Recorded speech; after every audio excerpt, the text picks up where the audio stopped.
Hey, welcome back. If you're new here, my name doesn't really matter right now. What matters is that you're here, you're comfortable, you've got your blanket pulled up, or your headphones in, or maybe you're just lying in the dark with the ceiling fan doing its slow, steady work above you. Whatever your setup is tonight, I want you to settle in, let your shoulders drop, and let this wash over you. Because tonight we're going to talk about something that a lot of people have strong feelings about. Not because it's scary or stressful, but because there's something genuinely fascinating about watching something you love slowly become something you don't recognize anymore. We're talking about Family Guy, not the good stuff, not the clips you replay on YouTube at 2 in the morning, because they still make you laugh. We're talking about the long, a slow, thoroughly documented decline of what was once one of the most genuinely brilliant animated comedies ever made. And I want to be clear from the start that this isn't a hit piece. This isn't angry. This is a careful, considered walk through what actually happened, season by season, decision by decision, from the moment a kid named Seth MacFarlane sat down with a stack of ideas and a dream, all the way to the present day, where the show is still running, but watched by a fraction of the people who once loved it. So breathe in, breathe out, and let's go back to the very beginning. Section 1. The Golden Years. What made Family Guy great? There is a version of Family Guy that barely anyone who started watching after 2008 has ever truly experienced. And that's not an exaggeration or some old fan gatekeeping, it's just the truth. The show that premiered on January 31st, 1999, following Super Bowl 33 on Fox, was something genuinely new. It was sharp. It was warm beneath all its chaos. It had characters who felt like real people stretched into cartoon form, and it had a creative voice behind it that you could feel in every frame, every line, every weird little choice that made you feel like someone was home in that writer's room, not just filling space. That person was Seth MacFarlane. And before we talk about any of the problems that came later, we need to understand who he was when he made the thing that would define his entire career. MacFarlane grew up in the small town of Kent, Connecticut. He was drawing cartoons by the time he was in elementary school, seriously enough that teachers took notice. Now, he went on to study animation at the Rhode Island School of Design, which is one of the best art and design colleges in the United States. And during and after his time there, he went to work for Hanna-Barbera, the studio responsible for a truly enormous chunk of 20th century American animation. He worked on Johnny Bravo, he worked on Cow and Chicken, he worked on Dexter's Laboratory. These were all shows with strong, specific comedic voices, and working on them during his early 20s gave MacFarlane an understanding of what made animated comedy work from the inside out. But the real seeds of Family Guy came in the form of two short animated films he made during and just after school. The first was called The Life of Larry, made in 1995. The second was a follow-up called Larry and Steve. If you've ever seen them, you already know exactly where this was headed. Larry was a heavy-set, not particularly smart middle-aged man. Steve was his dog. They talked. They got into situations. The dog was clearly the smarter of the two. It was crude, it was early, but the essential DNA was already there. Larry would become Peter Griffin. Steve would become Brian Griffin. MacFarlane took those two characters, built an entire family around them, changed their names, refined their voices, and pitched a 15-minute pilot to Fox executives in May of 1998. Fox gave him $50,000 to develop it. That's a remarkably small amount of money for what would eventually become one of the longest-running animated series in television history. But that's how it started. A young man with a vision, a modest budget, and ideas that clearly resonated with someone at the network. The show premiered right after the Super Bowl, which is one of the most coveted time slots in all of television. Tens of millions of people are already parked in front of their screens after the game ends. They're relaxed, they're in a good mood, and if something entertaining comes on, they'll watch it. That first episode of Family Guy pulled in 22 million viewers. 22 million. Let that number sit with you for a moment, because we're going to come back to it much later in this conversation, and the contrast is going to be genuinely striking. The show was set in the fictional town of Quahog, Rhode Island, which is a name that comes from a type of clam native to the New England coast. The Griffin family lived there. Peter Griffin was the father, an overweight and not particularly educated, working at a brewery called the Pawtucket Patriot. He was the kind of man who had strong opinions about things he knew nothing about, drank beer at a bar called the Drunken Clam with his friends Joe Quagmire and Cleveland, and consistently got himself into situations that any reasonable person would have avoided. He meant well, though. That was the crucial thing. In those first 3 seasons, underneath all the silliness, Peter Griffin genuinely loved his family. He would mess up, realize he had messed up, and try to fix it. That arc of failure and accountability was what grounded him. Lois Griffin was his wife. She came from a wealthy family, the Schmidts, and there was always a gentle irony in the fact that this woman, who could have had a very different life, chose to build one with Peter. She played piano, she tried to keep the household from completely falling apart. She had patience that bordered on superhuman, and when that patience broke, you felt it. In the early seasons, Lois was warm and real, and occasionally funny in her own right, not just a prop for Peter's storylines.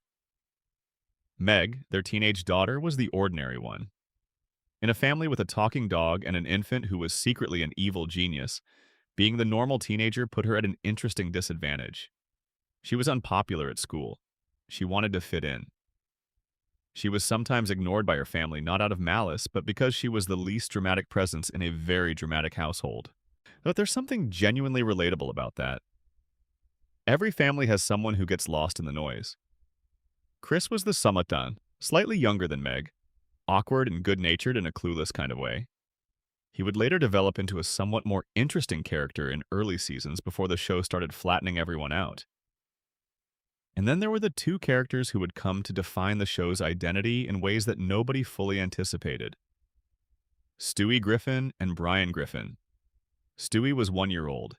He sat in a high chair.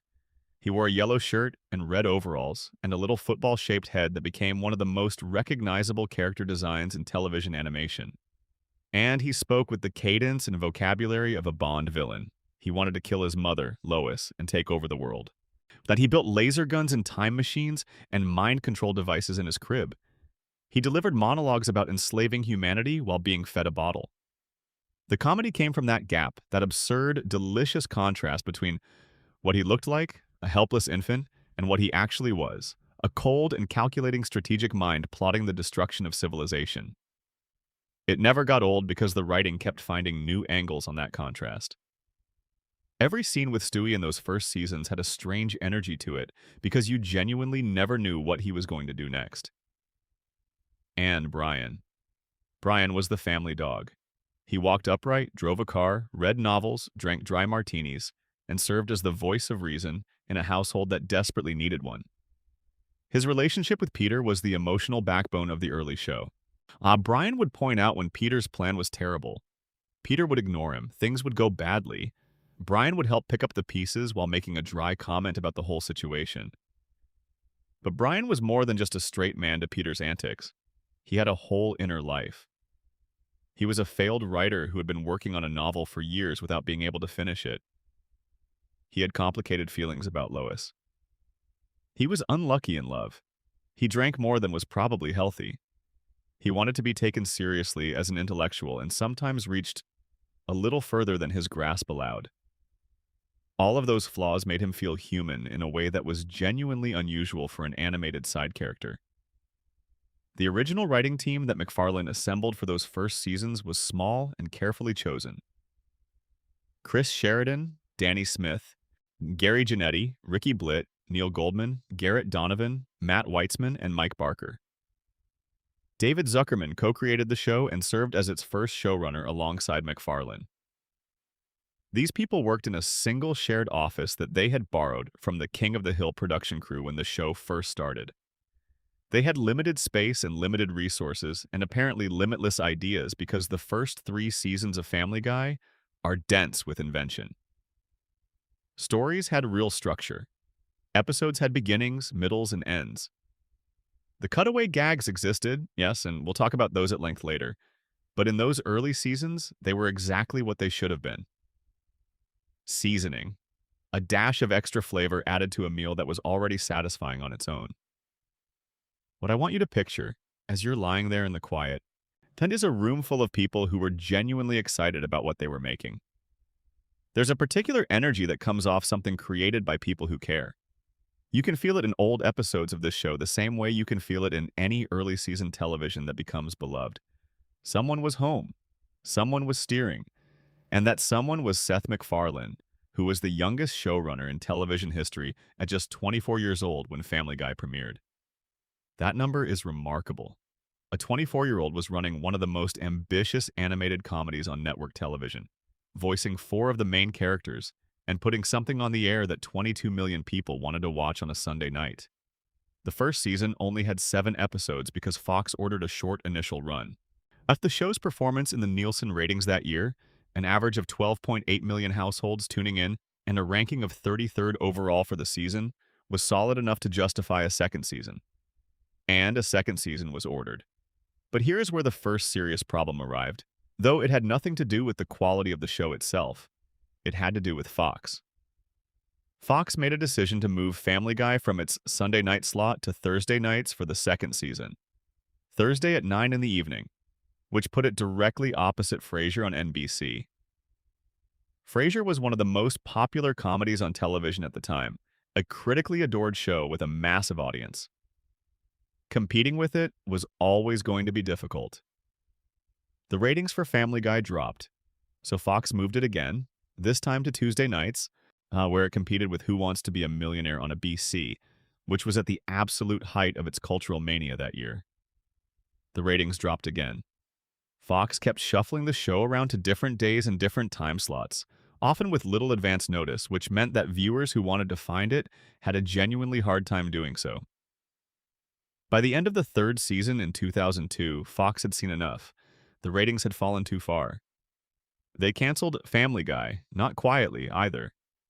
There was an unaired episode left over, an episode called When You Wish Upon a Weinstein, which Fox had actually refused to broadcast due to content concerns. The cancellation looked final. After 3 seasons, after 22 million viewers on premiere night, after genuine critical appreciation and a dedicated fan base, the show was done. Or so everyone thought. But before we get to the extraordinary story of what happened next, I want you to just hold that original version of the show in your mind for a moment.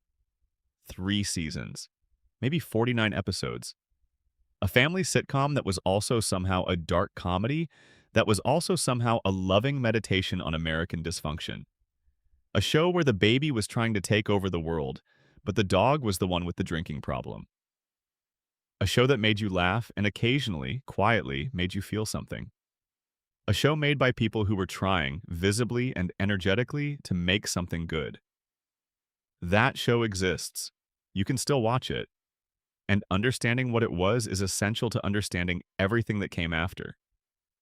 What made the show remarkable in those first years was not any single element, but the way all its elements worked together. But the jokes weren't just funny in isolation. They landed harder because they came from character. When Peter said something genuinely foolish, it was funnier because you understood who Peter was and why he was saying the thing he was saying.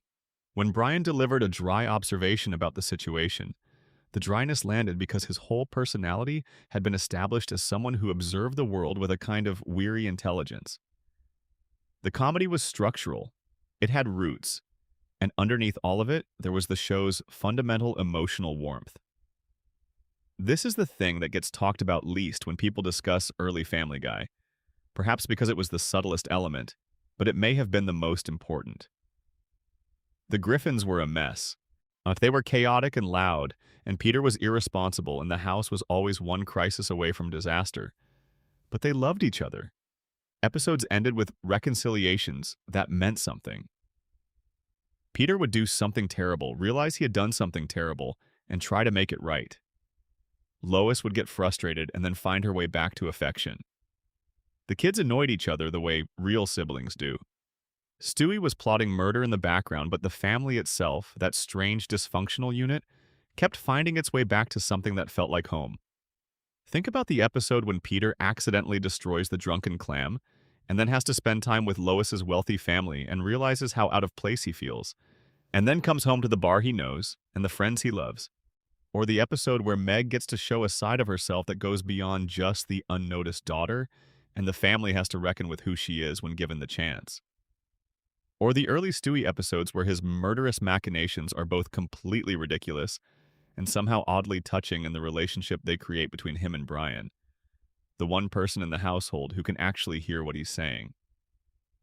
These were episodes with architecture. They had setups and developments and payoffs. They had beginnings and middles and ends. They wanted to leave you somewhere different from where they found you. There was also a genuine wit to the cultural references that populated the early show. Family Guy has always been a show deeply saturated in pop culture, in television history and film history and music history. But in the early seasons, those references were used with some intelligence. A joke about a film from the 1970s wasn't just a reference. It had a perspective on the film, a comedic angle, a reason for being chosen over the hundreds of other references that could have been made. The show was making arguments about culture rather than just cataloging it. There was a sensibility behind the choices. The writing room for those first seasons was genuinely extraordinary in hindsight.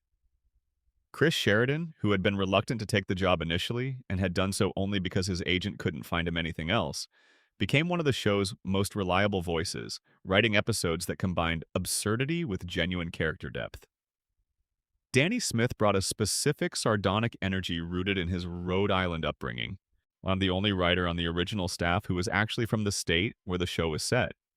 Gary Janetti, who would go on to significant other television work, contributed a particular kind of sharp, acerbic wit. These were people who argued about what Family Guy should be, who had opinions about the jokes and the stories and the characters, who cared enough to fight for the version of the show they believed in. And all of it was filtered through MacFarlane, who was doing something genuinely unusual for a showrunner. He wasn't just presiding. He wasn't just approving or rejecting. He was participating at every level, voicing characters, writing scripts, shaping animation, making creative decisions at the granular level that typically only happens when someone has a specific and personal vision. There's a coherence to early Family Guy that only exists when one guiding sensibility is touching everything. You can feel the person behind it. The show also had a specificity to its Americana that distinguished it from its contemporaries. The Simpsons had Springfield, a deliberately generic American city that could be anywhere. Family Guy had Quahog, Rhode Island, which is a very specific kind of New England working-class setting. The humor that grew from that setting was particular. Peter was not a generic American everyman. He was a specific kind of guy, a Catholic New England working-class man with a cultural vocabulary built from whatever was on television in the 1970s and 1980s. The bar where he drank with his friends had a specific feeling. The neighborhood had a texture. Even the names Quahog, Pawtucket, as the references to Rhode Island geography, gave the show a sense of place that most animated comedies avoided. All of this is worth dwelling on, not as nostalgia, but as contrast. Because the later decline of Family Guy can only be properly understood against the specificity and care of what it replaced. You can't lose something you never had. The later seasons lost something real, something that existed clearly and abundantly in those first 3 years, and that the revival partially recaptured before ultimately failing to protect. If you're enjoying this so far, drop a comment below with your time and place. I love knowing where in the world people are listening from. And if this kind of content is your thing, subscribing is completely free and it helps more than you'd think. Now, back to the story. Section 2. The Miraculous Resurrection. The Adult Swim Era and the Revival. Let me tell you about a business deal that almost nobody paid attention to at the time, and that turned out to be one of the most consequential decisions in the history of American television comedy. When Fox canceled Family Guy in 2002 and started trying to sell the rerun rights, they ran into a problem. Nobody wanted them. The conventional wisdom in the television industry was that Family Guy was a show that had failed. It had been given chances and it had not produced the audience numbers that Fox needed. Why would anyone pay good money for a canceled show's back catalog? The show's distributors, 20th Century Fox Television, were having real difficulty finding any network willing to take a chance on it. According to the president of 20th Century Fox Television at the time, the rights to Family Guy reruns were eventually sold to Cartoon Network for what he described as almost nothing. The network had essentially gotten the show for a bargain price precisely because nobody thought it was worth anything.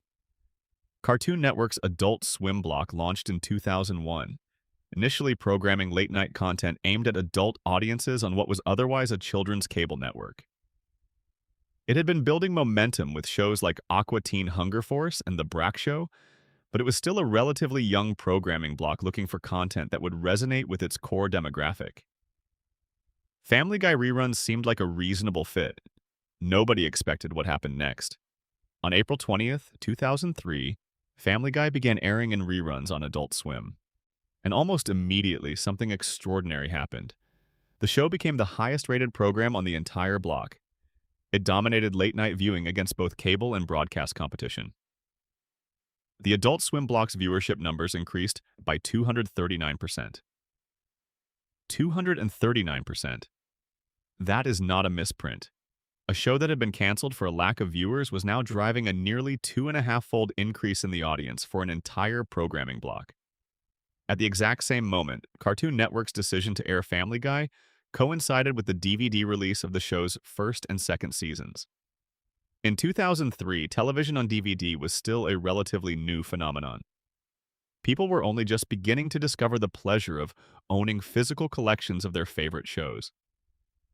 The Family Guy DVD sets, which came out the same week the reruns began on Adult Swim, sold 400,000 copies within the first month. Sales of those sets eventually reached 2.2 million copies, making them the best-selling television DVD release of 2003. The only television DVD that had ever sold more copies was the first season of Chappelle's Show on Comedy Central. Think about what that meant for a moment. A canceled cartoon that nobody at the networks thought had any value was now outselling almost every other television show in DVD format. The third season DVD set also sold more than 1 million copies. People weren't just watching the reruns. They were buying the show, rewatching it, lending it to friends, talking about it. The word of mouth that was building around Family Guy in 2003 and 2004 was the kind of organic, passionate fan movement that marketing departments dream about and can never quite manufacture. Fox noticed. The network that had canceled Family Guy twice, once when it barely got started and once after 3 seasons, was now watching its old property become a cultural phenomenon on a competing cable network. Internal discussions began about whether it made sense to bring the show back. The answer by 2004 was obviously yes. On May 20th, 2004, Fox ordered 35 new episodes of Family Guy. The show was officially being revived. This was, as has been noted many times since, genuinely unprecedented. Not just unusual, genuinely unprecedented. Television shows did not come back from cancellation. This was not something that happened, especially not shows that had been canceled twice. The television industry runs on a fairly simple principle. Low ratings mean cancellation, and cancellation means the end. Family Guy had been canceled twice, and yet here it was, not just surviving, but coming back stronger. It was the first television series in history to be revived, based primarily on the strength of DVD sales. That distinction has never quite lost its weight.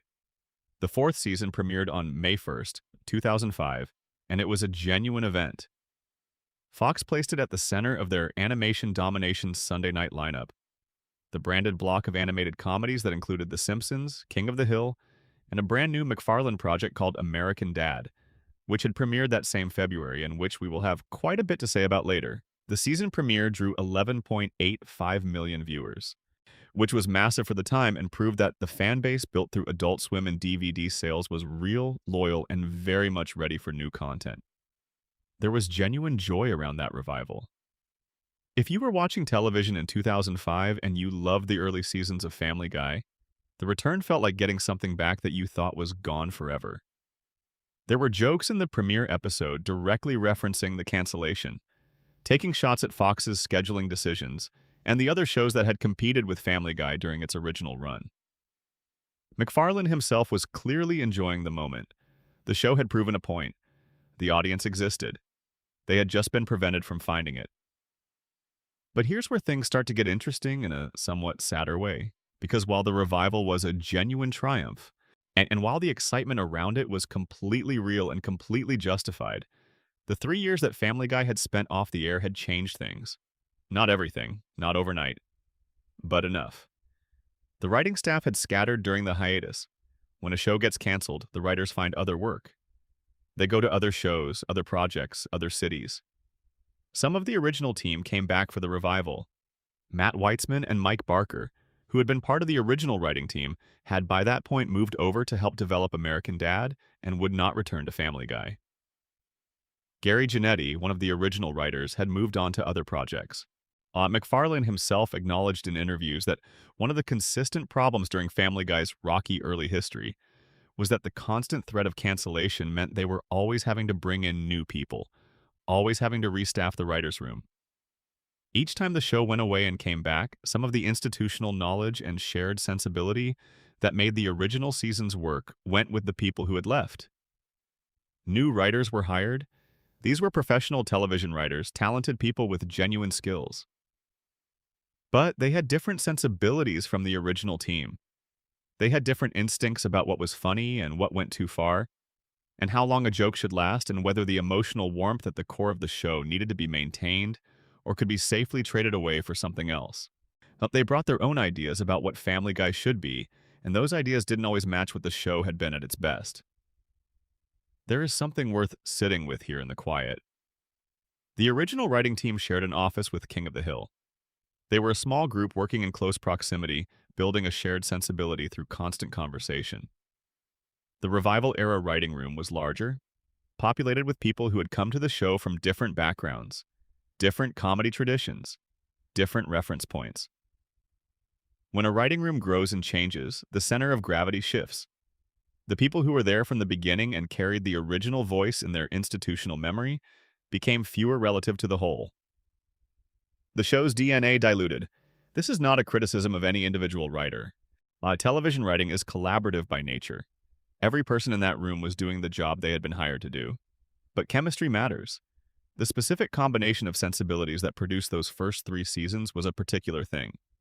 You cannot fully replicate it by hiring talented people with different backgrounds, any more than you could recreate a specific band by replacing the original members with equally skilled musicians. The music might still be good. It's just not the same music. The animation also changed noticeably. The first 3 seasons had been handled by different studios across different seasons, with Rough Draft Studios doing the work on seasons 2 and 3 and giving the show a loose, somewhat rough, energetic visual quality that matched the comedy. The characters moved in ways that felt spontaneous. The jokes landed differently when the animation was alive and a little unpredictable. From season 4 onward, the animation became cleaner and more polished, but also noticeably stiffer. The outlines were thicker. The movements were more restricted. It looked better in a technical sense and somehow felt less good. That specific, scrappy, handmade quality, the sense that human beings were drawing these frames with genuine enthusiasm, started to smooth out into something more corporate. These were small changes at first. You might not have noticed them if you were just excited to have the show back. And honestly, seasons 4 and 5 are still genuinely good television. There are episodes in those seasons that belong in any honest list of the best Family Guy ever made. The early road to episodes, Brian and Stewie traveling together, and had a chemistry that the original series had only hinted at. Stewie Loves Lois showed a genuinely different side of the mother-son dynamic. Barely Legal, where Brian takes Meg to prom as an act of kindness, and Meg develops complicated feelings about it, is sharp and funny and slightly uncomfortable in all the right ways. But the cracks were beginning to show.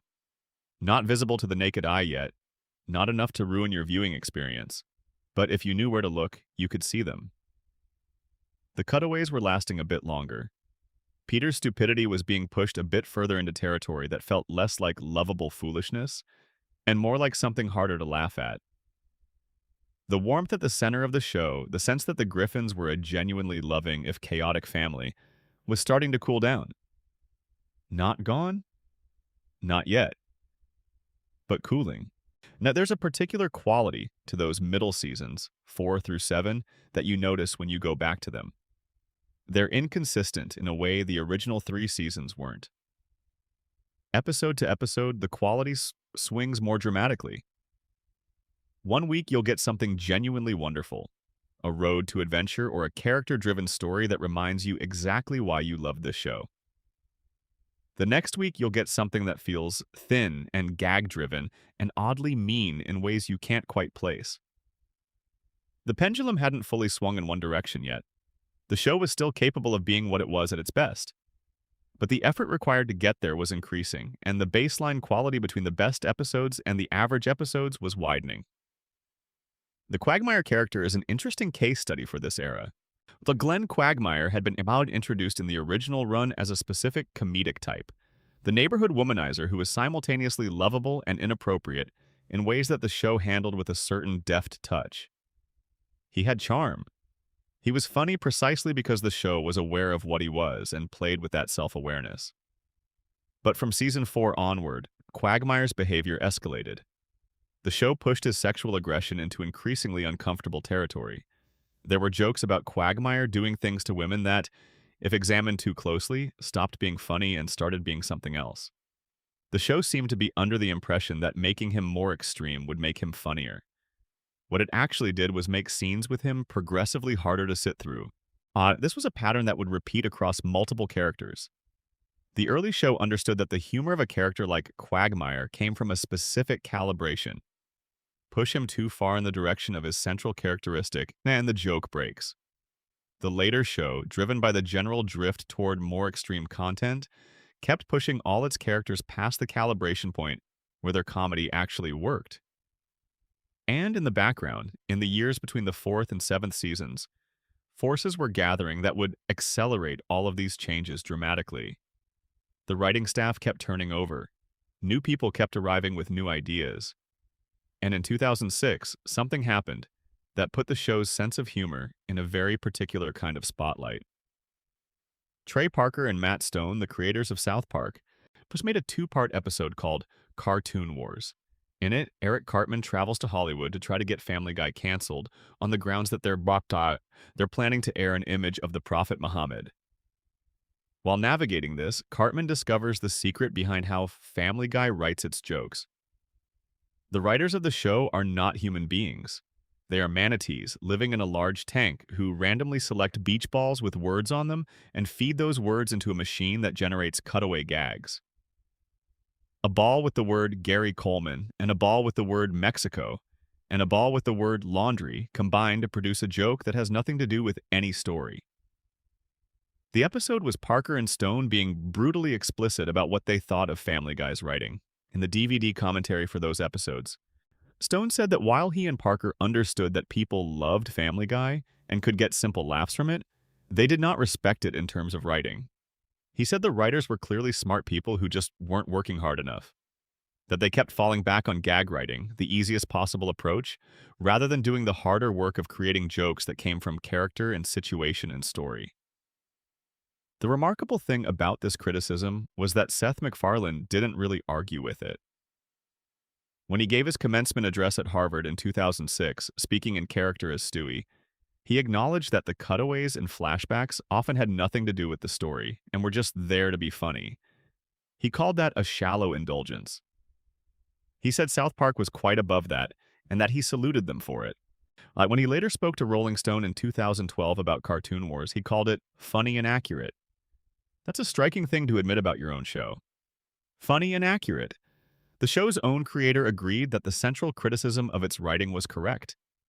And yet the cutaways kept getting longer and more frequent. The story structures kept getting thinner. The manatee-generated quality that Parker and Stone were mocking kept becoming more pronounced, not less. It's not that MacFarlane didn't understand the problem. It's that understanding the problem and being able to fix it are different things, especially when you are about to be pulled in 7 different directions by the expanding demands of a career that was growing much larger than any one television show. Section 3. The first cracks become breaks. Seasons 4 through 7. There's a specific feeling that comes with watching something you love start to change in ways you can sense but not quite articulate. It's like noticing that a song you used to love has started to sound different on the radio. Not wrong exactly, just different. The energy is a little off. The thing that made it special feels a bit further away than it used to. That's what seasons 4 through 7 of Family Guy feel like when you go back and watch them now, knowing everything that came after. They're good television. Some of them are very good television. but the seeds of everything that would eventually hollow the show out are all there if you know where to look. It's planted in quiet moments and small creative decisions that would grow into enormous problems over the next decade. The animation changes we talked about in the revival were only part of it. Seasons 6 and 7 were handled in their later portions by a studio called Digital Emotion, which brought yet another visual shift. The outlines flattened further. The character movements became more rigid. A studio called Yedim used digital drawing tablets that made the animation look cleaner, but also somehow less alive, with characters occasionally appearing slightly off-model in ways that you couldn't quite put your finger on, but that your brain registered as wrong. These things matter more than you might think. Animation style is not decorative, it's functional. The way a character makes a face affects whether the joke lands. The way a body falls or a scene transitions communicates something about the energy of the show. Early Family Guy felt like it was being drawn with enthusiasm. Later, Family Guy increasingly felt like it was being processed. Season 6 did something genuinely ambitious that deserves credit. The two-part episode Stewie Kills Lois and Lois Kills Stewie was one of the most dramatically satisfying things the show had ever attempted. After 5.5 seasons of Stewie plotting and scheming and making dramatic speeches about what he was going to do to his mother, the show actually let him do it. He kills Lois. She goes overboard on a cruise ship. The family mourns. The show plays the grief straight. Then in the second part, Lois turns up alive and comes for revenge. And we get the kind of action comedy spectacle that Family Guy could do brilliantly when it committed to something. It was thrilling. It was funny and dramatic at the same time. Fans loved it. Critics praised it. It still holds up as one of the genuinely great things the show produced. And then it was revealed to be a simulation on Stewie's computer. None of it happened. Everything reset. This is the part that matters. Not that the show did something bold, not that it was great entertainment, but that having gotten as close as they ever got to real consequences, real change, real stakes, the writers pulled back and undid everything, hit the reset button, returned the board to its original state. And after those episodes, Stewie's world domination ambitions essentially disappeared. So the evil genius who had defined the show in its earliest seasons, who had made every scene he appeared in carry a charge of danger and unpredictability, was quietly retired. Replaced by someone softer, someone more emotionally available, someone who was, without question, a good television character, but not the one-of-a-kind creation that the original Stewie had been. We'll come back to Stewie's full arc shortly. But the Stewie Kills Lois two-parter is important to understand here because it illustrated something about where the show's heart was by this point. It could tell a big story. It could commit to the emotional weight of that story for a couple of episodes. But it was not capable, or perhaps not willing, to live with the consequences of that story. The show's relationship with consequence was becoming deeply uncomfortable. Things could happen. Characters could experience loss or change or genuine stakes. But in the end, everything would reset and everyone would be back where they started the following week. The Writers Guild of America went on strike in November of 2007. This is a well-documented event in television history, but its specific impact on Family Guy is worth understanding in detail. The WGA strike was a major work stoppage. Thousands of television and film writers refused to work because they were fighting for better compensation, particularly regarding DVD sales and digital distribution, the exact formats that had made Family Guy's revival possible in the first place. The strike lasted roughly 3 months, from November 2007 to February 12, 2008. MacFarlane was a visible and passionate supporter of the WGA. He walked picket lines, and he made clear that he stood with the writers. During the strike, Fox made the decision to air 3 already completed Family Guy episodes without MacFarlane's permission or blessing. The episodes had been finished before the strike began, so Fox had the legal right to broadcast them. But doing so against the wishes of the show's creator left a bad feeling on all sides. It was a visible illustration of the tension that existed between MacFarlane and the network, a tension that would only grow in the years that followed. The strike ended in February of 2008 and Family Guy resumed production. But as with the original cancellations, the disruption had costs. Television writing is a momentum-dependent process. Writers build on ideas across weeks and months. Story arcs develop in the room through conversation and iteration. Now, when that room goes dark for 3 months, you lose something. The rhythm breaks. The thread gets dropped. When you come back, you're not continuing where you left off. You're trying to restart something that had its own momentum, and momentum once lost is difficult to restore. Season 7 aired across 2008 and 2009, and by this point, several trends that had been emerging since the revival were accelerating. Peter's intelligence was dropping in ways that made him increasingly hard to sympathize with. Not just dumb, something closer to genuinely disconnected from human social reality. Brian's liberal soapboxing was becoming a dominant character trait rather than a background detail. He would deliver speeches. Entire scenes would exist to let him express political positions. Viewers who agreed with his politics still found it tiresome because it felt less like a real person having conversations and more like a writing staff using a character as a mouthpiece. The humor was shifting towards shock value in ways that were visible if you were paying attention. The early show had always been willing to go dark. It was never a gentle comedy. But early Family Guy's darkness came from clever construction. The offense was functional. It served the joke. It set something up. In the later seasons, particularly from 7 onward, the show started confusing, being dark with being funny. The extremity became the point rather than a delivery mechanism for the point, and the jokes started lasting too long. This is perhaps the most technically precise description of one of the show's emerging problems. Now, a physical gag that was funny for 5 seconds would run for 45. A cutaway that made its joke in 10 seconds would continue for a full minute without adding anything. The show was beginning to use time in a way that suggested the writers were less interested in density of good ideas and more interested in filling the allotted 22 minutes as efficiently as possible. The Conway Twitty appearances, which we'll discuss more fully in a later section, are perhaps the most extreme example of this, but the phenomenon showed up in subtler forms across dozens of episodes during this period. None of this was fatal yet. Seasons 4 through 7 are still remembered as mostly good television by fans who watched them as they aired. The road to episodes were reliable highlights. Individual jokes and scenes were as sharp as anything the show had done.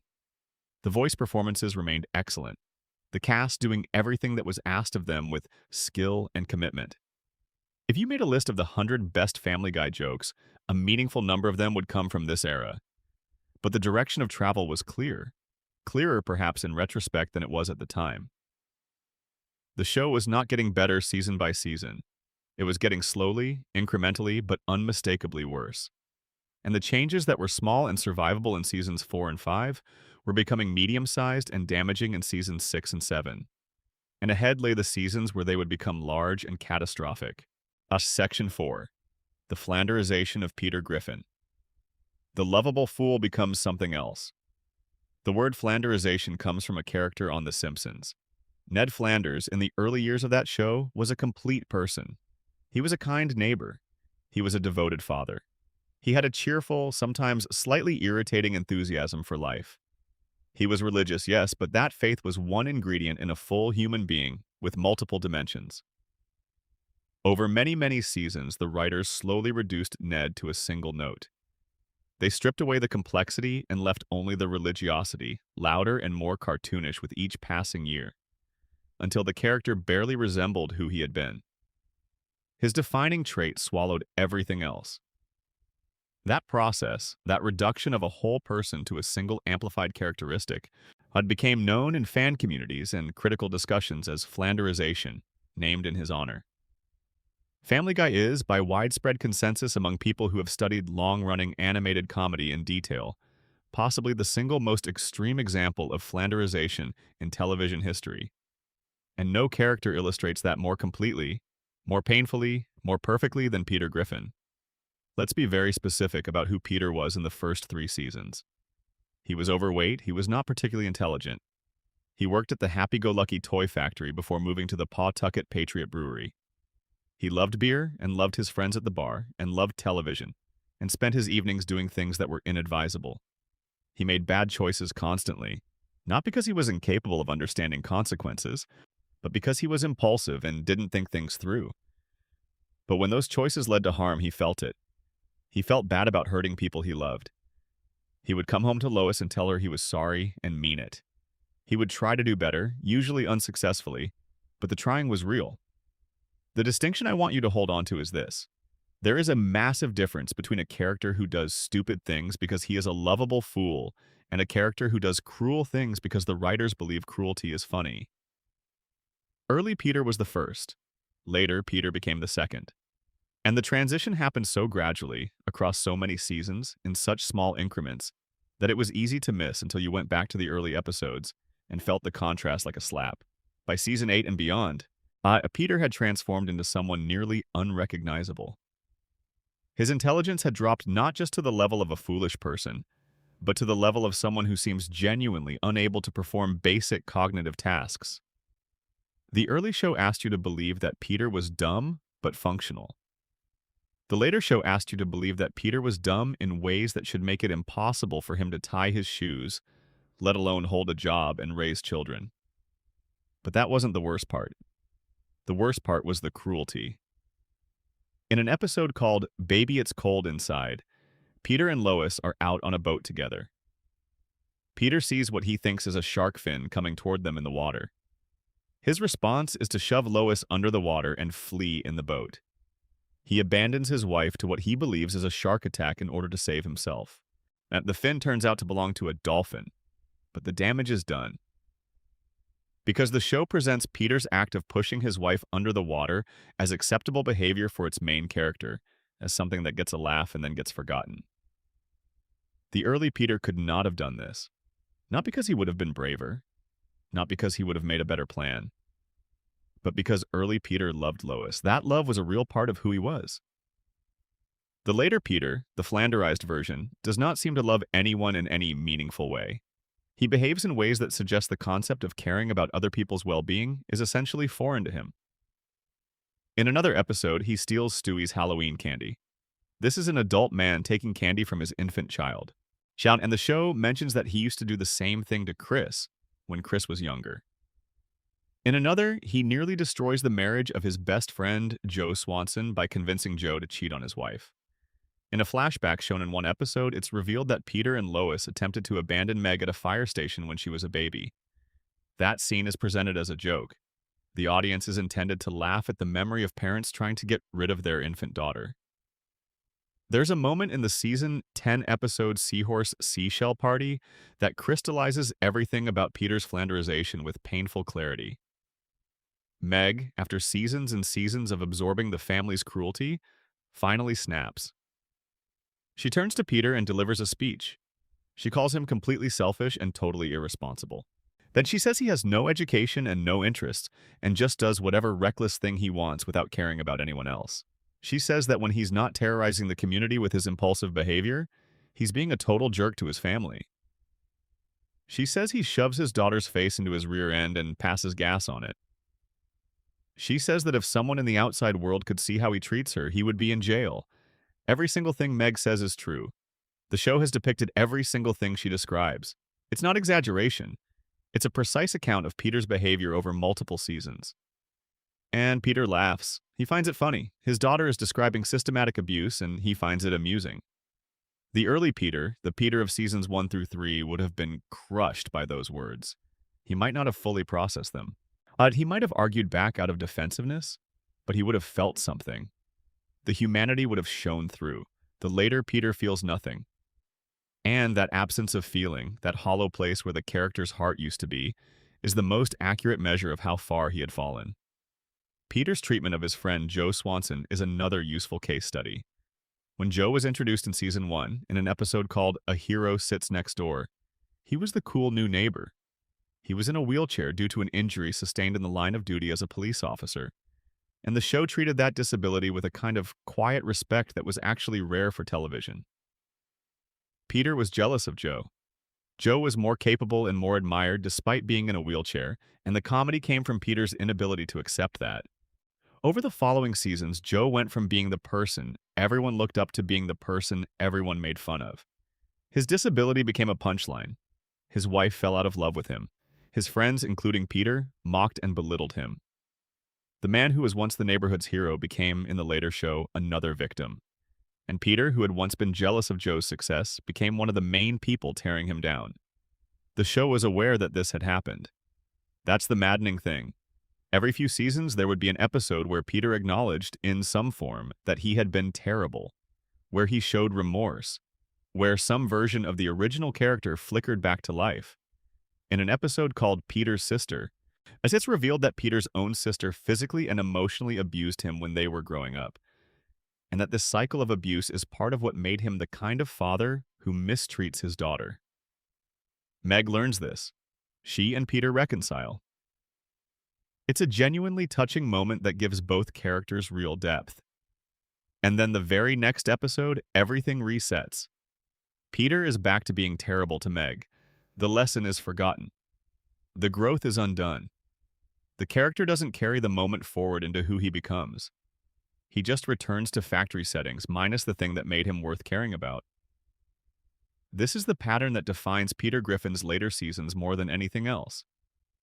Not the cruelty and isolation, the cruelty, the occasional moments of redemption that were only ever cosmetic, and the inevitable reset that followed.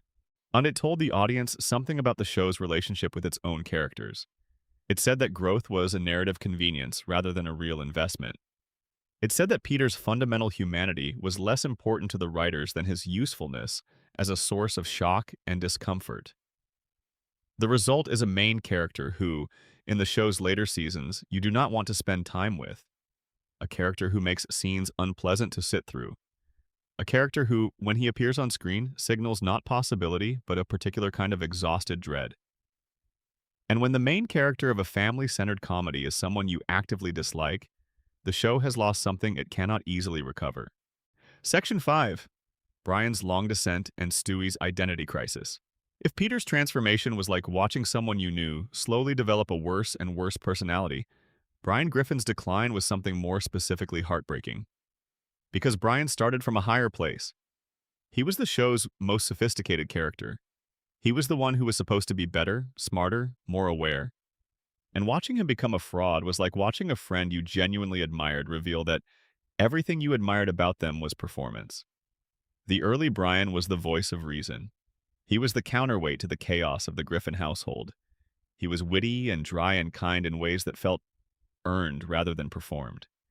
He had a whole inner life that made him feel real in a way that animated characters rarely achieve. And his failed writing career, his complicated feelings for Lois, his tendency to drink slightly too much at the wrong moments, his genuine love for Stewie despite himself. These were the elements of a fully drawn person, not a collection of character traits assembled for comedic convenience. The first crack in Brian's foundation came with the revival. In seasons 4 and 5, his liberal political views began occupying significantly more screen time than they had before. They weren't new traits. Brian had always been liberal. Brian had always been an atheist. He'd always had opinions. But in the original run, those opinions were one thread among many. After the revival, they became the dominant thread. Scenes began to exist purely to let Brian deliver speeches about political topics, and episodes built around whatever issue the writers wanted to address that week. And something interesting happened. Even viewers who agreed with Brian's positions found it uncomfortable, because it stopped feeling like a real person sharing his thoughts and started feeling like the writers stepping in front of the camera and addressing the audience directly through Brian's mouth. But the political soapboxing, tiresome as it was, wasn't the worst of it. The worst was the destruction of Brian's underlying character, the slow revelation that underneath the intellectual posturing was someone genuinely hollow. The Brian of seasons 1 through 3 was actually intelligent. He had actually read the books he referenced. He actually cared about the people around him in ways that showed up in behavior, not just words. The Brian of the later seasons was a fraud. He claimed literary aspirations but couldn't finish anything. He claimed moral superiority but behaved worse than the people he looked down on. He claimed to be a caring friend and then did things that made friendship with him feel dangerous. An episode in season 9 called Brian Writes a Bestseller is widely cited as the moment Brian became truly unbearable. Stewie, who had been Brian's most consistent emotional anchor, encourages Brian to get back to writing. Brian takes that encouragement and produces a self-help book that becomes a massive commercial success. And his response to this success is to treat the person who made it possible, Stewie, with contempt. He becomes arrogant. He belittles Stewie. He acts as though the friend who believed in him is beneath him now that he has achieved something. It's a portrait of ingratitude so complete that it shocks even within the logic of the show. From that point forward, Brian's trajectory only continued downward. He gave both Chris and Stewie herpes through carelessness and treated it as an inconvenience rather than a serious harm. He destroyed Stewie's beloved stuffed bear, Rupert, by chewing it to pieces while drunk, simply because he found the baby's attachment to the toy irritating. And then there's the moment that many fans point to as the single most damning thing Brian ever did in the later seasons. Discovering a woman trapped in a car that's about to fall into the ocean. He begins to rescue her. Then he discovers she has a child and is therefore married. He lets go of the car. Yet he lets her and her child drown, because she's not romantically available to him. That is not dark comedy. That is a character who has become genuinely, unequivocally evil, presented with a comedic framing, and expected to produce laughter. The show has so thoroughly abandoned its moral architecture by this point that it can depict Brian allowing a mother and child to die because of romantic disappointment, and proceed to the next scene without comment. In Season 8, an episode called Jerome is the New Black features a speech by Quagmire that became one of the most talked about moments in the show's post-revival history. Quagmire, who is not exactly a paragon of virtue himself, sits Brian down and tells him exactly why he can't stand him. He calls Brian a phony intellectual. That he points out that Brian has never actually accomplished anything as a writer, despite years of claiming to be a writer. He calls out the constant pursuit of Lois. He mentions Brian's treatment of his own son. Every single point Quagmire makes is backed by things the show has depicted. It's not an unfair characterization, it's an accurate one. What makes this moment fascinating and also deeply frustrating is that the show clearly intended for the audience to side with Quagmire. The writers knew Brian had become insufferable. They understood that the viewers were tired of him. And so they created this cathartic moment of direct confrontation, letting Quagmire say everything that everyone at home was thinking. It felt briefly like the show might be setting something up. Like this was the beginning of Brian actually examining himself and changing. It was not. The speech changed nothing. Brian continued to be arrogant and selfish and hypocritical in every episode that followed. If anything, his feud with Quagmire escalated into increasingly elaborate and petty acts of spite on Brian's part. Then came November 24th, 2013, and an episode called Life of Brian. Season 12, Episode 6. A car strikes Brian as he and Stewie are playing street hockey. He dies at the veterinary office. The family mourns. A new dog named Vinny, voiced by the late Tony Sirico of The Sopranos, joins the household. The reaction from the audience was extraordinary. The death of Brian Griffin made national headlines. It trended on social media for days. People were genuinely devastated. Some were heartbroken. Others were furious. Well, there was a petition demanding his return that gathered tens of thousands of signatures. The executive producer, Steve Callahan, called it a fun way to shake things up, which became one of those phrases that fans remembered afterward with a particular kind of bitterness. Because what came next made very clear what the real motivation had been. 2 episodes later, in the Christmas episode, Stewie uses a stolen time travel device to go back and prevent the accident. Brian is saved. He is restored. Everything that happened in the Life of Brian episode is undone. 2 episodes. Brian was dead for 2 episodes. The immediate return confirmed what many had suspected from the beginning. This was not a story being told, this was a ratings grab. Kill a beloved character. Generate a wave of outrage and grief and media coverage. Let's watch the numbers spike. Then undo it and go back to business as usual. The audience had been manipulated, deliberately, by people who knew they were doing it. And the manipulation was so brazen and so quickly revealed that it left a kind of aftertaste in the fan community that lingered for years. It wasn't just that the show had used a cheap trick.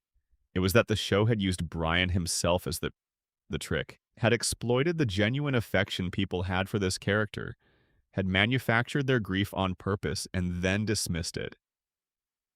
There's something particularly painful about Stewie's arc when seen alongside Brian's. Because Stewie lost something different. He didn't become worse. He just became less. The original Stewie was one of a kind.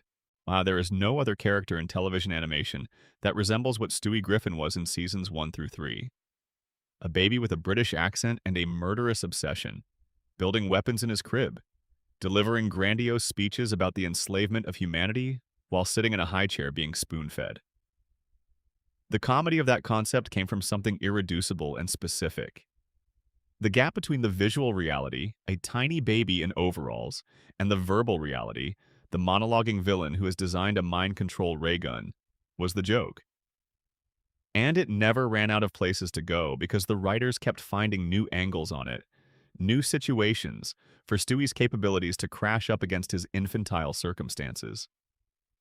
By season 4, the evil genius concept was being deliberately wound down. The writers felt they had exhausted the idea. The Stewie Kills Lois two-parter in season 6 was framed, consciously or not, as a farewell to that version of the character. After it, the world domination plots became rare. The attempts on Lois's life essentially stopped. What emerged was a softer Stewie, an emotionally available Stewie, a Stewie defined by his complicated feelings and his friendship with Brian rather than by his megalomania. In fairness, this version of Stewie has produced some genuinely lovely moments. The episode Brian and Stewie, which we'll discuss in more detail shortly, is one of the finest things the show ever made and depends entirely on the version of Stewie who has emotional depth and genuine love for his friend. The Christmas Guy episode where Stewie risks everything to save Brian after his death. It is moving in a way that the original evil baby Stewie couldn't have achieved. There are things the new Stewie can do that the old Stewie couldn't. The writers aren't wrong that the emotional range expanded. But they are wrong, or at least incomplete, when they suggest that this represents genuine growth rather than substitution. Because what the show replaced the original Stewie with is a character type that exists in dozens of other animated comedies. The emotionally complex, slightly camp young character who provides the heart of the show. That is a perfectly valid character archetype. It can be executed beautifully. But it is not one of a kind. There was only ever one evil genius baby who was trying to murder his mother between nap times while plotting global domination. That character was irreplaceable. He was one of a kind. And when the show walked away from him, it gave up something it could never get back. Section 6. Meg Griffin and the Joke That Swallowed a Character. Every long-running comedy has a character who serves as the group's designated target. It's a common device. You put one person in the group slightly below everyone else in the social order, let the other characters poke at them, and use that dynamic to generate comedy. Done well, this can be funny and even affectionate. The target character gets good material from their position at the bottom of the hierarchy. They develop resilience, wit, occasional moments of triumph that feel earned. Done badly, it's just cruelty. Just a show picking someone and hurting them over and over again while the camera watches and the soundtrack suggests this is entertainment. Meg Griffin, not in the early seasons of Family Guy, was in the first category. She was the ordinary one in an extraordinary family. Unpopular at school, overlooked at home, the least interesting person in a house full of people who were, in various ways, genuinely bizarre. The joke was never vicious. She was a normal teenager. Her family didn't despise her. They simply didn't pay as much attention to her as she might have wanted, which is an experience that most teenagers understand. The comedy of early Meg came from that mild invisibility. What happened to her in the years that followed was one of the most sustained and specific acts of character destruction in animated television history. It started gradually. From season 4 onward, the nature of the jokes about Meg shifted.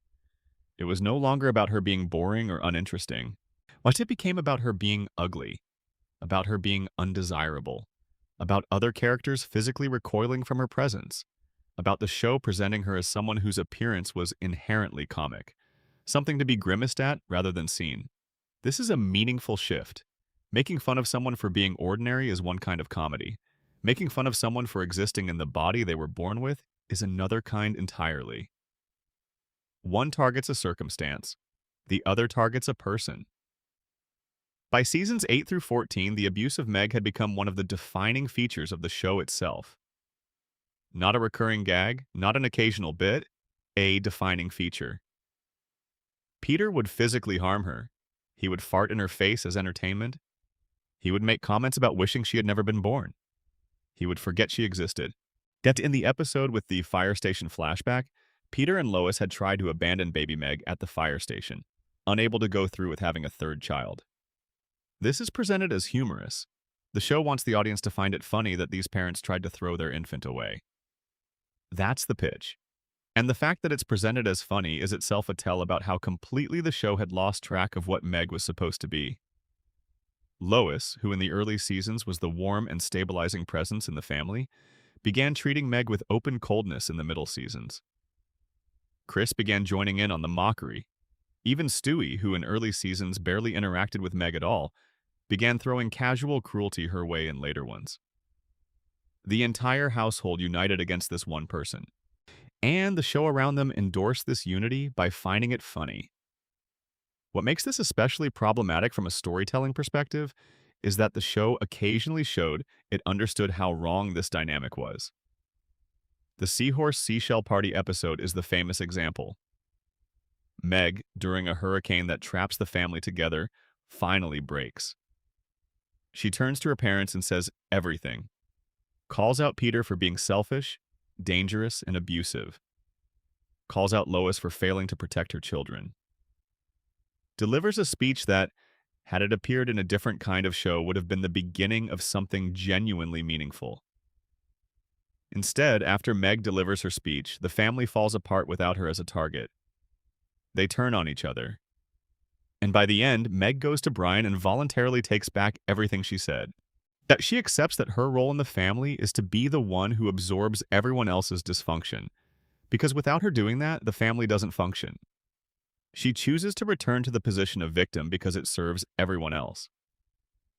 The message this sends, stripped of the animated comedic framing, is ugly. It says that people who are being abused should accept their position because their suffering is functional.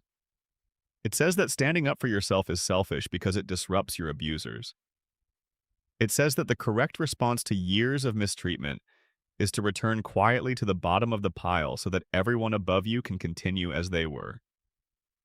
That the show then continued to abuse Meg for multiple seasons after this episode, as though her speech had never happened, as though nothing had been established or resolved, compounds the damage.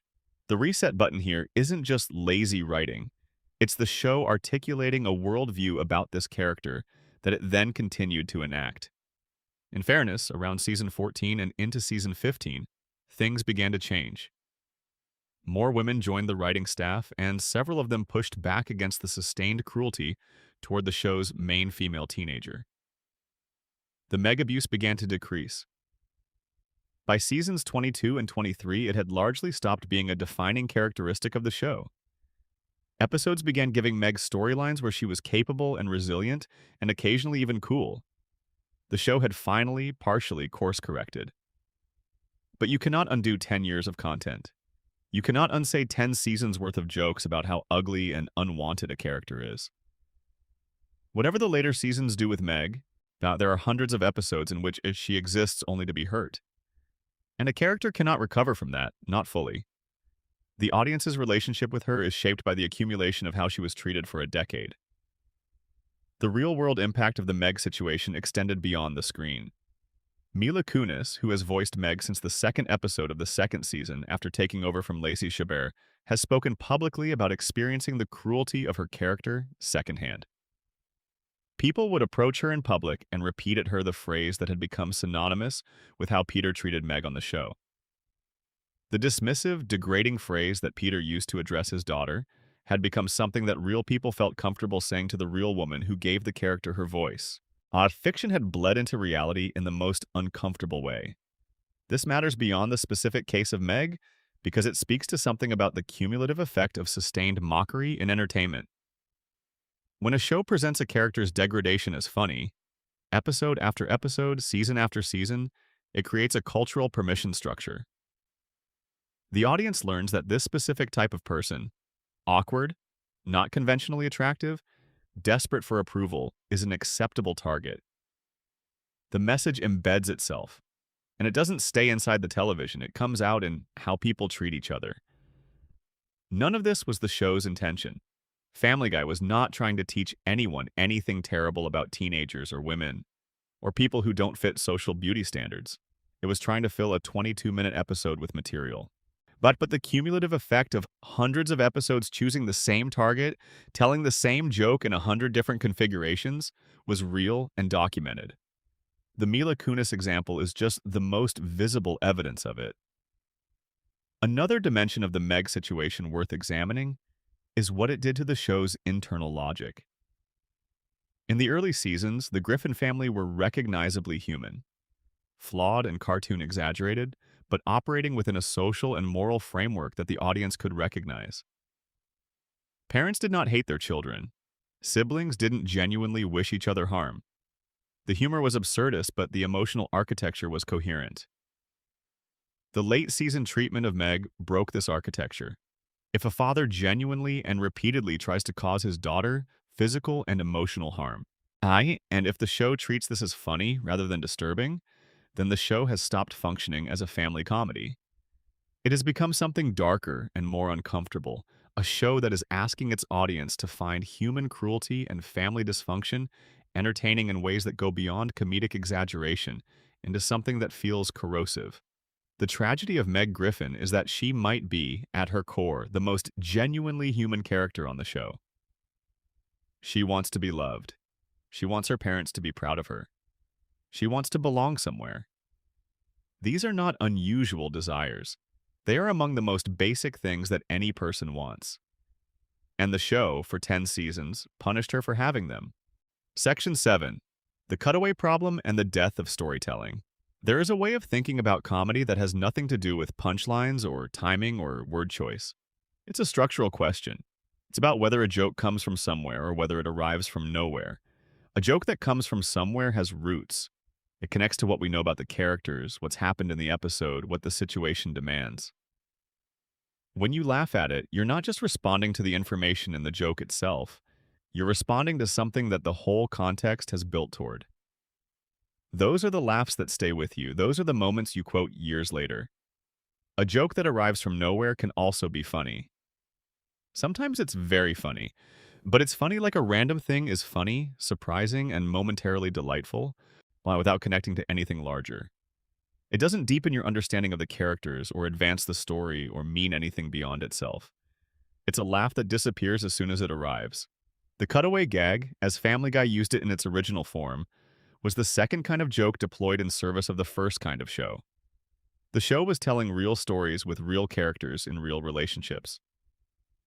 The cutaways were interruptions, little surprise attacks of comedy that appeared unexpectedly and then gave way to the actual narrative. They worked because the actual narrative was good enough that stepping away from it briefly only made you more eager to return to it. What happened to the cutaways over the show's later seasons is one of the most precisely documented examples of a creative tool metastasizing from feature to flaw. From season 4 onward, the cutaways grew longer. They grew more frequent. They grew more central to the episode's comedic identity. And as they grew, the actual stories shrank to accommodate them. By the middle seasons of the show, an episode's structure had essentially inverted. The story existed as scaffolding to connect cutaways. The characters weren't having experiences that the cutaways commented on. They were delivering setup lines that existed solely to trigger cutaways. Some later episodes, if you removed every cutaway, would leave you with somewhere between 8 and 12 minutes of actual story in a 22-minute episode. The cutaways weren't supporting the storytelling anymore. They had replaced it. South Park's 2006 Cartoon Wars episodes made this exact criticism in the most memorable possible way. What's the joke about manatees randomly selecting word balls to generate jokes was not subtle. It was a direct accusation that the cutaways in Family Guy required no craft to produce, that they were interchangeable, that you could remove one and replace it with another, and nothing would change because none of them connected to anything. Trey Parker said in the DVD commentary for those episodes that he and Stone genuinely hated Family Guy's writing. Not the show's existence, but the writing specifically. That smart people were making lazy choices. That the gag-forward approach was a capitulation, the easiest possible way to be funny, rather than the most rewarding one. Seth MacFarlane called Cartoon Wars funny and accurate. And yet, the Conway Twitty gags are perhaps the most perfectly absurd illustration of the late series Cutaway problem. These are moments, appearing multiple times across several seasons, in which rather than a joke, the show simply cuts to a performance of the real country singer Conway Twitty singing one of his actual songs.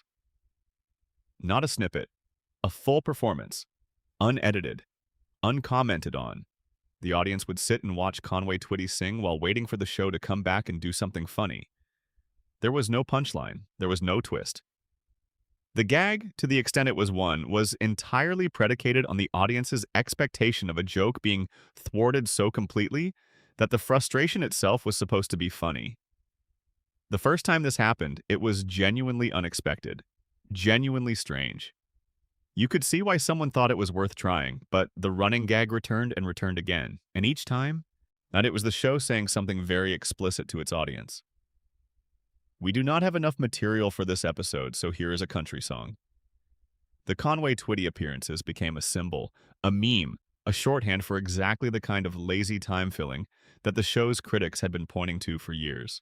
The episode Brian and Stewie from Season 8 is perhaps the most powerful counter-argument the show could have made to all of this. In it, Brian and Stewie accidentally get locked in a bank vault over a weekend. There are no other characters, no cutaway gags, no random interruptions. Just two characters in a confined space having honest and sometimes deeply painful conversations about who they are and how they feel about each other. Brian reveals that he keeps a gun in a safety deposit box because he has, at some of his lowest points, thought about using it on himself. Stewie responds by revealing the full depth of what Brian means to him. It's raw and real and vulnerable in ways that the show almost never allowed itself to be. It's arguably the finest piece of writing the show produced after its original 3-season run. And it has no cutaways. That episode proved something important. Family Guy was fully capable of genuine, sustained, character-driven storytelling. The talent was there. The voice performances were there. The writing capacity was there. When the show committed to story, when it stripped away the crutches and put two characters in a room and made them talk, it could produce something worth caring about. The cutaway dependency wasn't a creative necessity. It was a creative choice. A choice that prioritized easy laughs over meaningful ones. On a choice that prioritized virality over satisfaction. A choice that, over many seasons and hundreds of episodes, fundamentally changed what kind of show Family Guy was. The irony of the cutaway problem is that the clips that spread most widely across the internet during the show's peak cultural relevance were the cutaways. YouTube had launched in 2005, the same year as Family Guy's revival, and the 30-second self-contained cutaway gag was perfectly suited for a culture that was learning to consume comedy in fragments. You could clip a cutaway, post it, get millions of views. The show became famous on the internet for moments extracted from their context. And over time, this reinforced the creative direction that was actually hollowing the show out. More cutaways, longer cutaways, more extreme and shareable cutaways. Because that's what the internet was amplifying. The viral economy rewarded the worst creative instincts. There's also a self-referential quality to how the show handled the cutaway problem in its later seasons that deserves mention. The writers were aware that their cutaway dependency had become a running joke. They knew fans talked about it, and so the show started making meta-jokes about it. Characters would remark on the show's own cutaway format. Episodes would wink at the audience about the padding. Peter would occasionally acknowledge, in a breaking of the fourth wall moment, that certain scenes existed only to fill time. The idea seemed to be that acknowledging the problem with sufficient self-awareness would neutralize it. It doesn't work that way. Yet a show that acknowledges it is doing lazy things is not thereby excused from doing lazy things. If anything, the winking self-awareness made some of it worse because it confirmed that the people making the show knew better. They weren't accidentally falling back on easy tricks. They were consciously choosing them and then gesturing at that choice with a shrug. The audience noticed. Being told that the show knows it's not as good as it used to be is not the same as the show being as good as it used to be. The episode Back to the Pilot from Season 10 sent Stewie and Brian back in time to watch the original first episode being filmed. Characters stood around awkwardly during cutaways, doing nothing while the gag played out. It was supposed to be a funny observation about the structure of the show's own comedy, and it was, briefly, clever, but it was also an accidental confession. The Cutaways really did leave the characters with nothing to do. The show really was structured in ways that removed its characters from the story for extended periods. The meta joke was accurate, and accuracy without change is just complaint. Section 8, The Creator Steps Back, and American Dad did it better. There is a pattern in creative industries that repeats itself so consistently it has almost become a cliché. A person builds something exceptional. They pour everything they have into it. The thing succeeds beyond anything they imagined. And then the success creates demands on their time and attention that the original project cannot absorb. Other opportunities arrive. New projects call. And the creator, either by necessity or by choice, begins to step back from the thing they built. The work continues without them at the helm. And the work changes. Seth MacFarlane stopped writing for Family Guy around 2009, according to his own interviews. He had, by that point, only ever received official writing credit on 3 episodes across the entire run of the show. The pilot episode Death Has a Shadow, the Super Griffin segment of the Season 3 viewer mail episode, and the Season 4 premiere North by North Quahog. 3 episodes, over a 400-episode series. His role had always been more about establishing tone and vision than about sitting in the writer's room every day. But in the early years, he was present enough and involved enough that his influence permeated the show. You could feel his specific sensibility in the choices being made. By the time he stopped writing altogether around 2009, his role had shifted almost entirely to voicing the characters. He was in the recording booth doing Peter, Brian, Stewie, and Quagmire. He was not shaping the stories those characters found themselves in. The show-running duties had transitioned through various hands over the years, with Rich Appel and Alex Sulkin eventually taking over the day-to-day management of the show. These are talented television professionals who understand Family Guy's world deeply, but they were not Seth MacFarlane. They were caretakers of a vision rather than the originator of it. And that difference matters. MacFarlane was busy. Very busy. He co-created and voiced characters on American Dad. He developed and eventually starred in The Orville, did the science fiction comedy drama that became his most passionate ongoing project. He directed and starred in Ted in 2012, which earned over $500 million at the worldwide box office and made him one of the most commercially successful live-action comedy filmmakers working. He made Ted 2, A Million Ways to Die in the West, and other projects. He released multiple albums of jazz and big band standards. He hosted the Academy Awards in 2013. He executive produced Cosmos, a space-time odyssey in 2014, which reached more than 135 million viewers worldwide and reflected his genuine passion for science communication. He was a person with enormous creative range and ambitions that extended far beyond any single animated comedy. The Orville in particular tells you something important about where MacFarlane's heart had gone. That he conceived it, wrote it, produced it, and starred in it. He was running it the way he had once run Family Guy, with direct involvement at every level, shaping the tone and the stories and the character dynamics. The show, a love letter to classic science fiction television, and particularly to Star Trek, was the kind of project you make when you are genuinely excited about what you're creating. It attracted devoted fans and critical recognition, and gave MacFarlane a creative home that clearly meant more to him than the show that had made him famous. By around 2021, his public comments about Family Guy had taken on a particular quality. He posted on social media that Fox News host Tucker Carlson's commentary on the network Family Guy aired on made him wish the show was anywhere else. He described his relationship with Fox as resembling a failing marriage, in which both parties knew it wasn't working anymore but stayed together anyway. In 2020, he had signed a major deal with NBC Universal, reportedly worth around $200 million over 5 years, moving his production company Fuzzy Door to Comcast Networks. His other projects were being made for platforms that had nothing to do with Fox. Family Guy was the thread keeping him tied to a network he no longer wanted to be associated with. And yet the show continued, because from Fox's perspective, Family Guy is an asset that continues to generate value regardless of whether its creator is emotionally invested in it. Animated shows are inexpensive to produce compared to live-action television. No expensive sets, no large on-screen casts. Overseas animation keeps the physical production costs manageable. The show airs in reruns on Adult Swim, Comedy Central, FXX, and other cable networks. It streams on Hulu. It generates merchandise revenue from every category you can imagine: clothing, toys, video games, novelty items. The money that Family Guy produces doesn't come primarily from how many people watch new episodes. It comes from a 25-year ecosystem of content that exists independently of any individual season's quality. The 2023 Writers Guild of America strike brought another moment of visible tension. MacFarlane was on the picket line, as he had been during the 2007 to 2008 strike.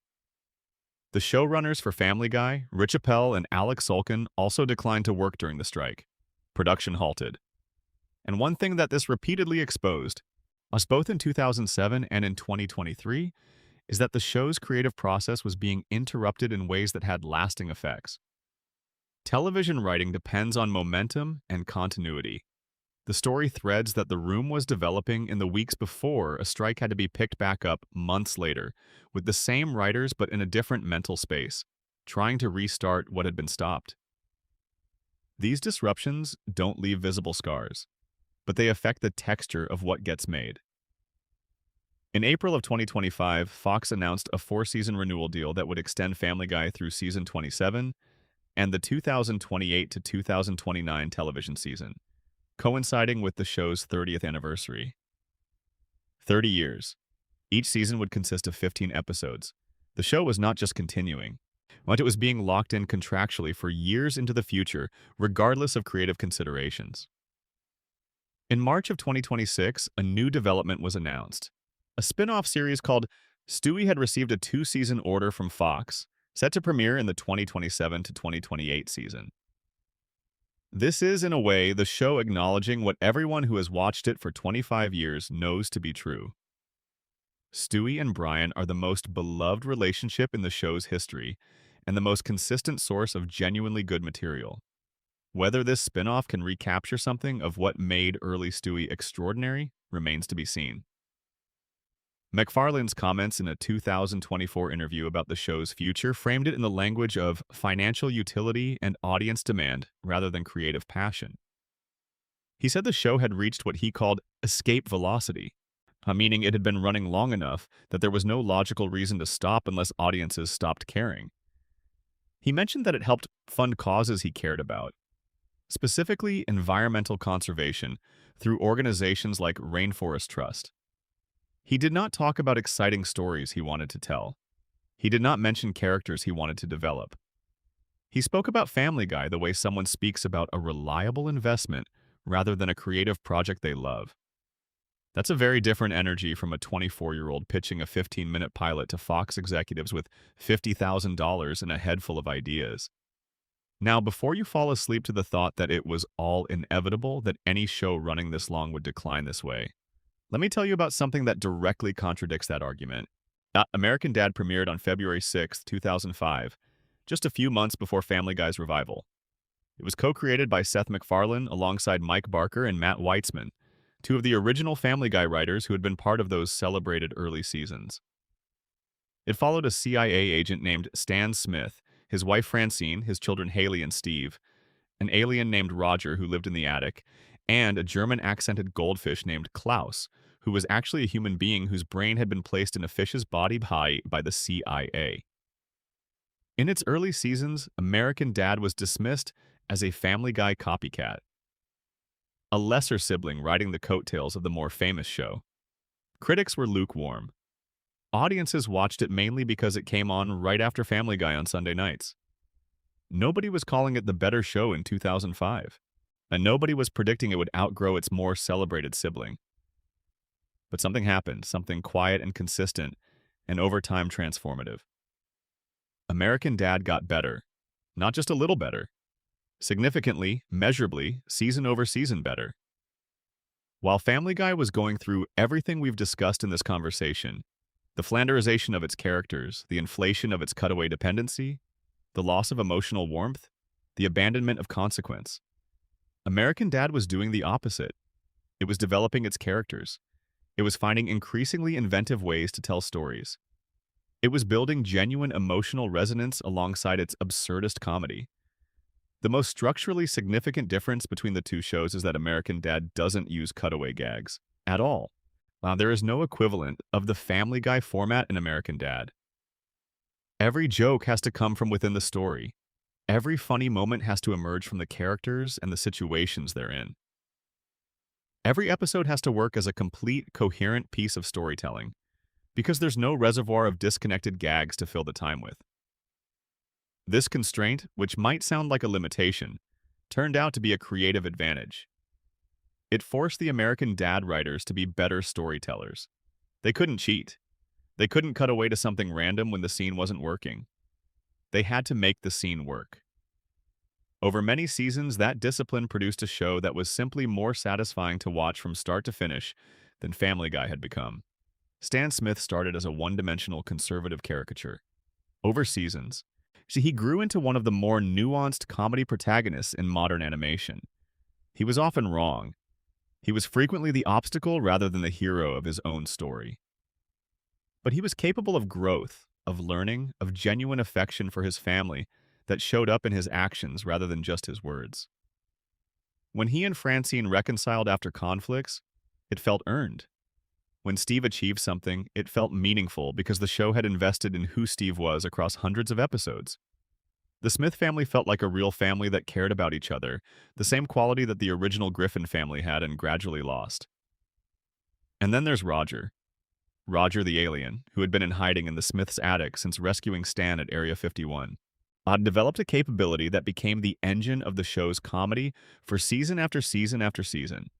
He could adopt personas, entirely different characters with different names, different backstories, different voices, different personalities. He wasn't Roger disguising himself. He was Roger becoming someone else entirely. The freedom this gave the writers was extraordinary. Any episode could feature a completely new character who was also Roger, with a fully realized life that existed in the margins of the main story. The concept was endlessly renewable. It never got stale because the design was built for perpetual reinvention. Compare this to what happened to Stewie Griffin, who had the single most original character concept in the show's history, and whose concept was retired because the writers felt they'd run out of ideas for it. American Dad found an inexhaustible concept in Roger's personas. Family Guy abandoned its inexhaustible concept in Stewie's villainy. These are choices. These are creative decisions. And they tell you something about the different philosophical approaches the two shows took toward their own material. The fan community noticed. Not immediately, not all at once, but over time. Online discussions about the relative merits of MacFarlane's two major animated shows shifted. Detailed season rankings and episode analyses consistently began placing American Dad's middle and later seasons above Family Guy's middle and later seasons. People who had grown tired of what Family Guy had become found that American Dad was still giving them what they had originally loved about Family Guy: sharp character-based comedy, and genuine emotional moments earned by investment in who the characters actually were, and stories that were complete and satisfying rather than scaffolding for disconnected gags. The show that was once dismissed as the lesser copycat had become the standard against which the original was being unfavorably compared. There's a particular irony here worth sitting with. MacFarlane is much less involved in the day-to-day creative operation of American Dad than he is in Family Guy. He voices Stan and Roger. He didn't write for the show extensively. The heavy creative lifting for American Dad was done for many years by co-creators Mike Barker and Matt Weitzman, and later by showrunner Brian Boyle. These were the people making the actual decisions about the stories and the characters and the tone season after season. They kept the show's identity coherent. They let the characters grow while protecting what made them worth caring about. They found ways to keep the comedy fresh without abandoning the emotional foundations. The Family Guy showrunners, Rich Appel and Alex Sulkin, have been capable professionals doing difficult work. But the decisions made under their oversight took the show in directions that its original creator might not have chosen. Without MacFarlane actively setting the creative tone, the show drifted. It's not a failure of the showrunners as much as it is an illustration of what happens when a creative vision is administered rather than originated. Administrators can maintain, they can improve certain things, but they cannot be what the creator was because being the creator is not a job description. It's a relationship with the work. The Golden Turd Saga in American Dad is a perfect example of how that show developed its own mythology.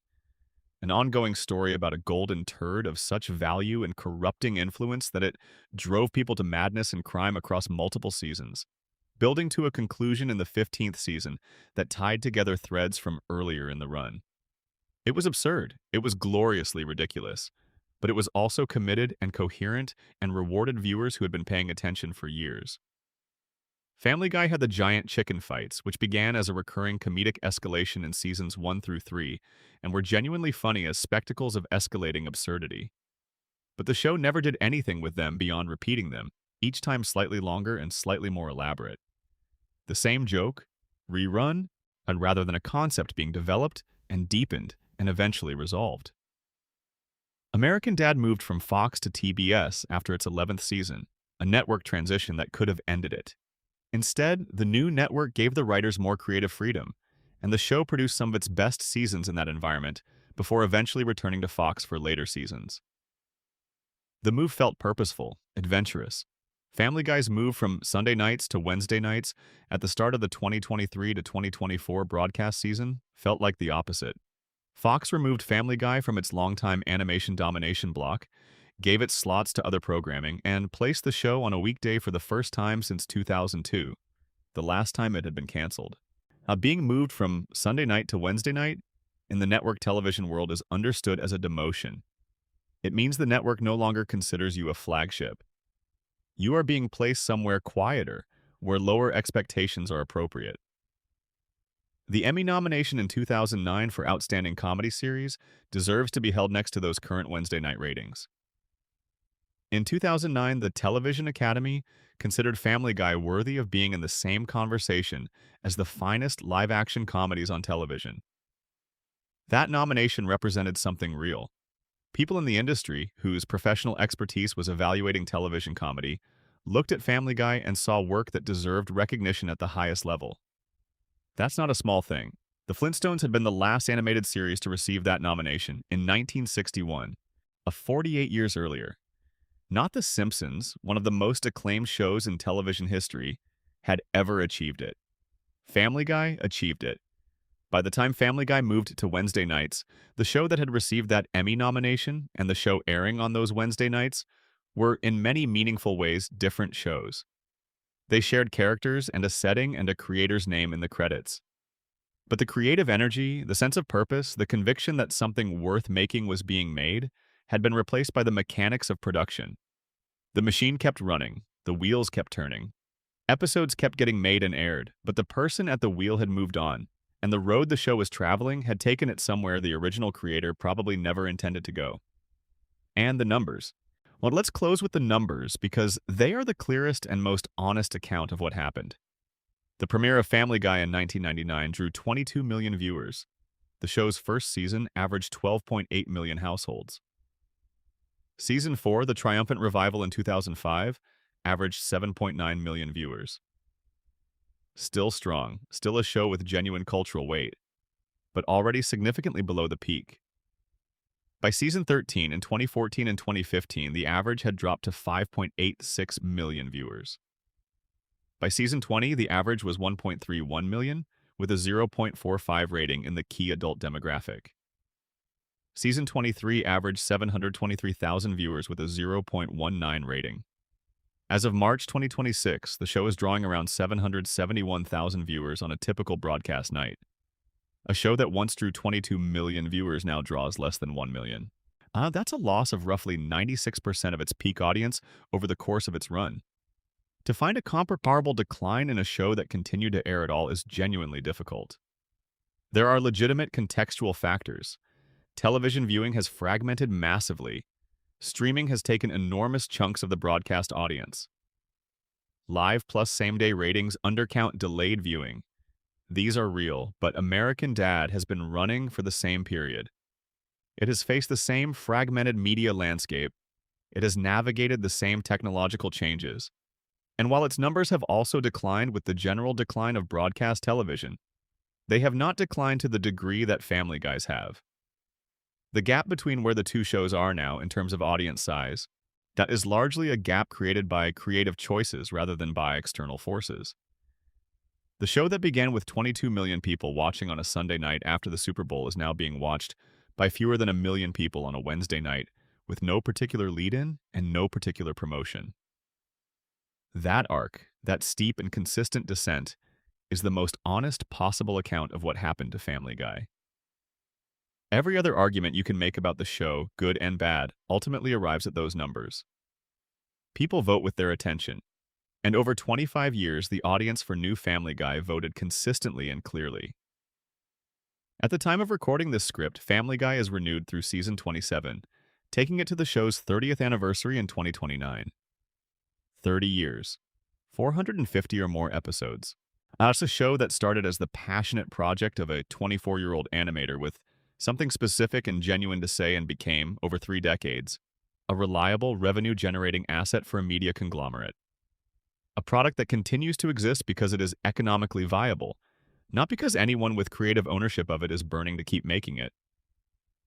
In 2009, Family Guy became the first animated series since The Flintstones in 1961 to receive a Primetime Emmy nomination for Outstanding Comedy Series.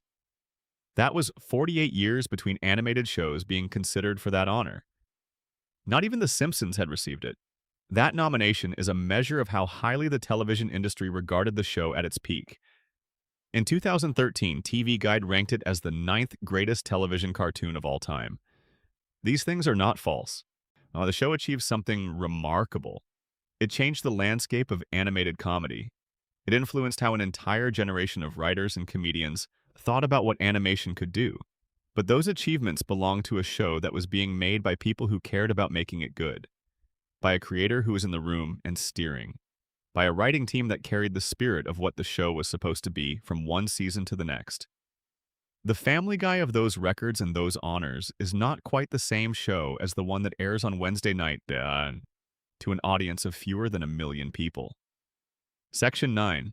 What could have been Matapaday? The roads not taken. There is a version of Family Guy's history that went differently. Not a fantasy. A realistic possibility that existed at multiple points and was passed over each time. Just consider what would have happened if the show had treated Brian's death in season 12 not as a 2-episode stunt but as a genuine story.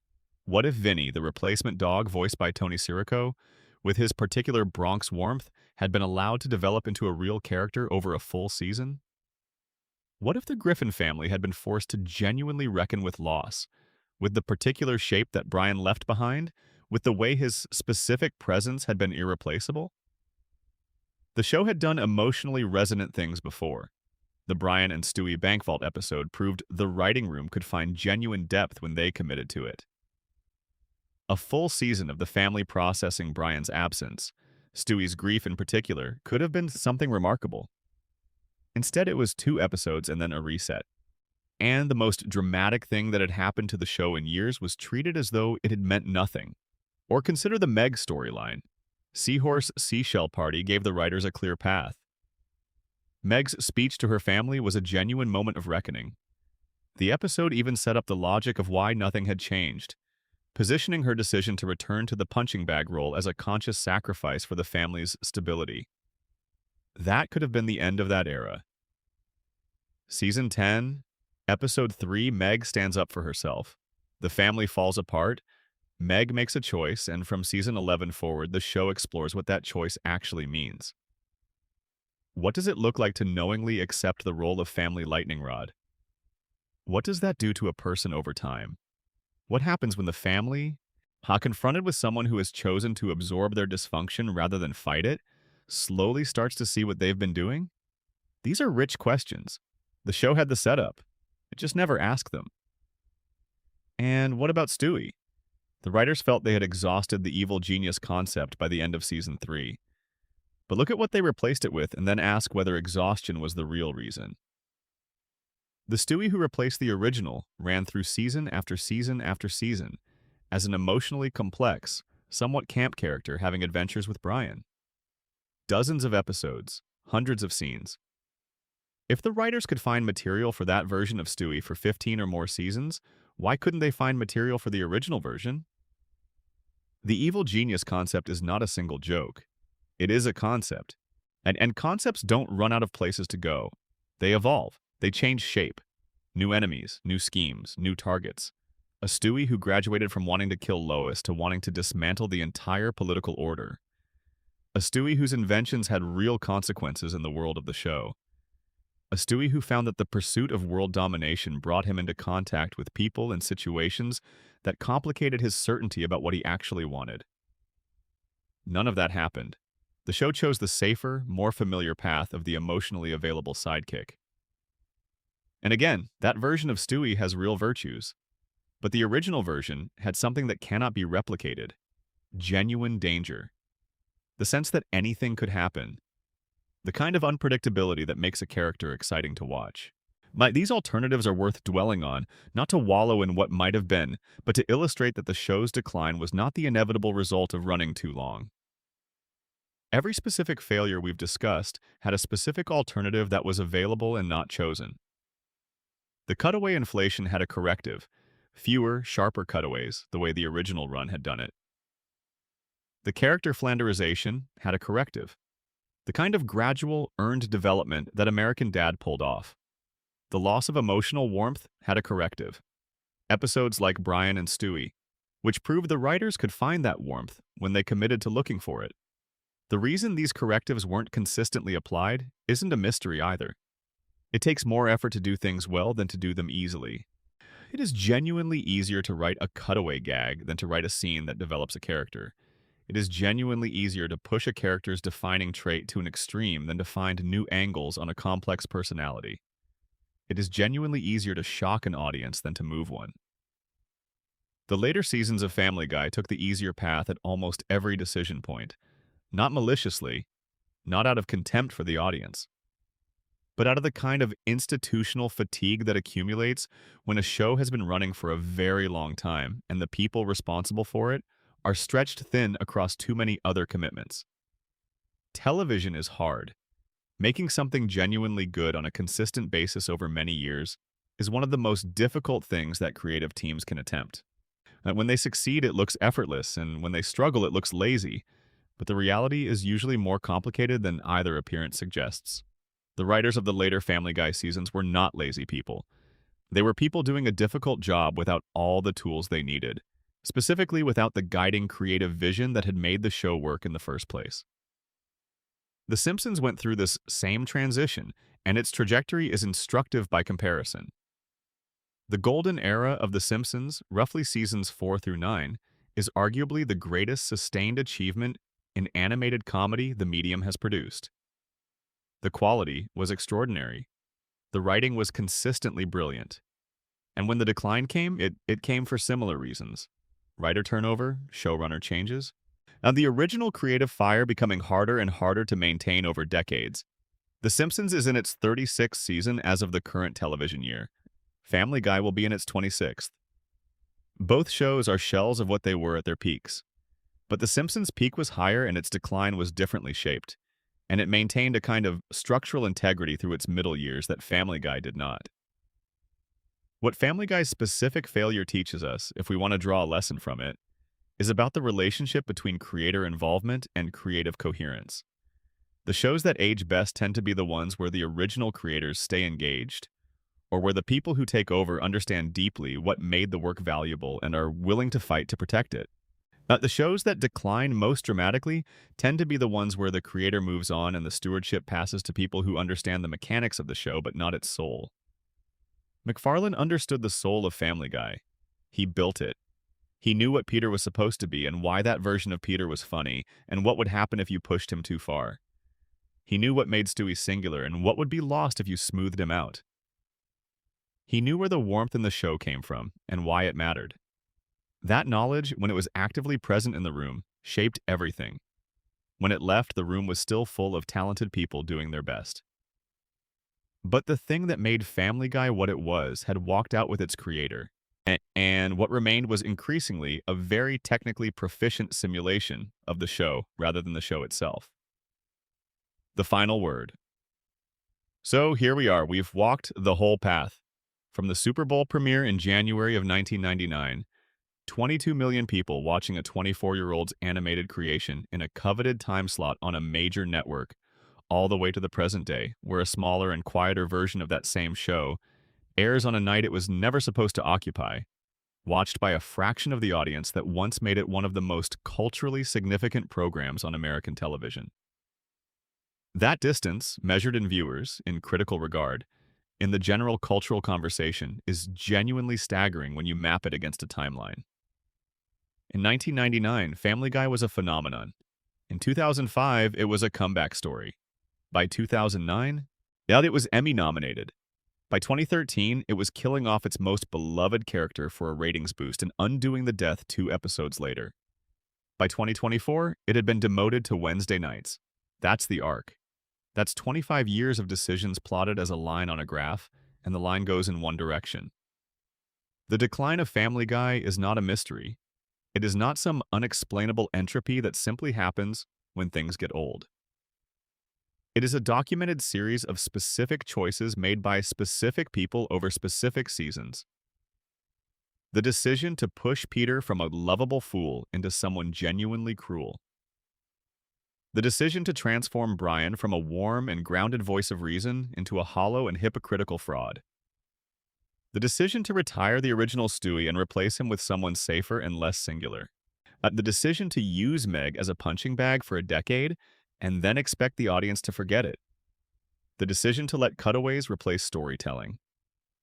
The decision to substitute shock for wit. The decision to keep the show running long after the person whose vision gave it shape had moved his passion and his energy somewhere else. None of these had to happen. American Dad is the proof. A show built by many of the same people, some of the same original writers, the same creator's voice, on the same network during the same era. It made different choices, and those different choices produced a different outcome. American Dad is still a show people actively seek out in its later seasons.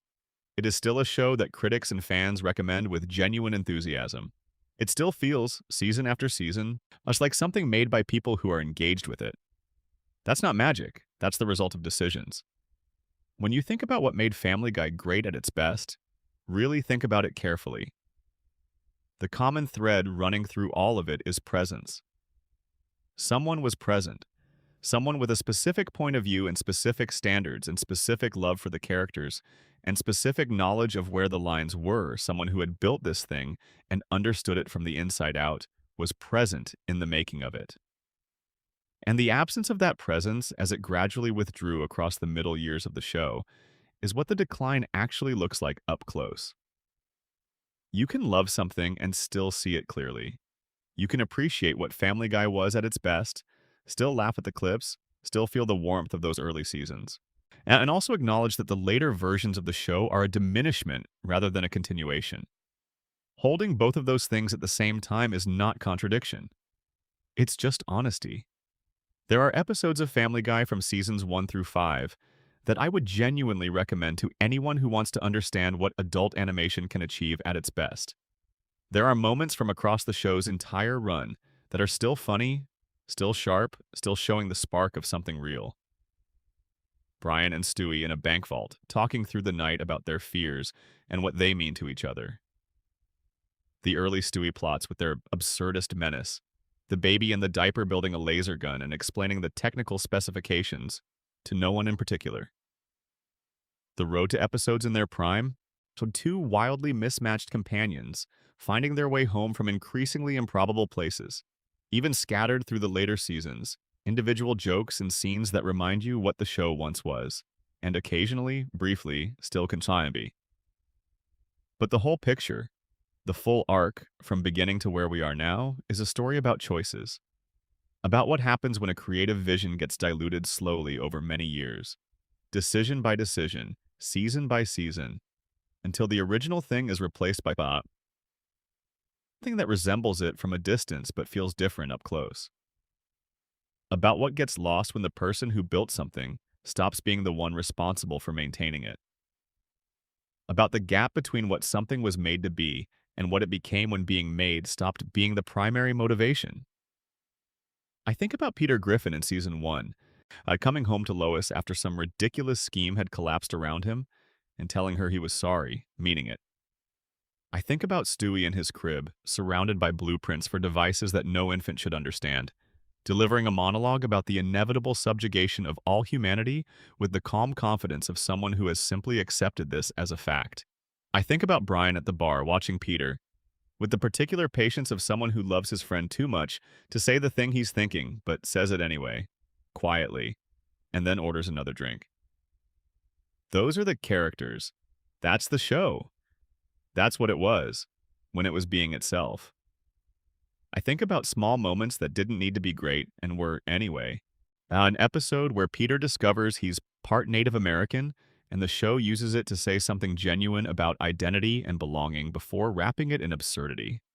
An episode where Brian helps Stewie with something vulnerable, something the baby wouldn't admit to needing, and both of them pretend afterward that it didn't happen, because that's how they handle caring about each other. An episode where Lois, patient and overqualified for this life, has one moment of genuine happiness that has nothing to do with Peter and everything to do with who she used to be. These moments existed. They were baked into the show's original DNA. And the fact that they became rarer and rarer over the years isn't just a symptom of creative decline. It's the diagnosis. A show loses these moments when it loses interest in its characters as people. Like when the characters become vehicles for jokes, rather than the reason the jokes exist. Family Guy was once a show that made you feel like someone cared. You could feel it in the timing, in the warmth underneath the chaos, in the characters who behaved like people rather than just cartoon constructs. The best version of Family Guy trusted its audience to be paying attention, to catch the smart jokes hiding inside the dumb ones, to feel something at the end of an episode even if the emotion was wrapped in absurdity. That version of the show is worth remembering. Not with bitterness at what came after, not with some gatekeeping insistence that only the early stuff counts, but with genuine appreciation for what it was at its peak, and genuine sadness that the people responsible for it weren't always able to protect what made it special. A grief for a thing that didn't die but changed beyond recognition is one of the more complicated human experiences, and watching a beloved show decline over decades is a quiet version of that grief. You don't mourn it all at once. You mourn it episode by episode, joke by joke, season by season, in small increments that accumulate into a large distance.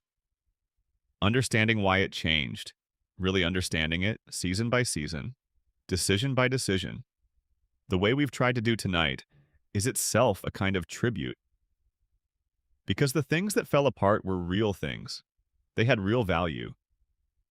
And accounting for how they were lost is a way of acknowledging that they mattered, that they still matter, that the show at its best was genuinely worth loving, which is why its decline genuinely hurt. Your eyes are probably getting heavy now. The talking has slowed down, found its rhythm, settled into the quiet.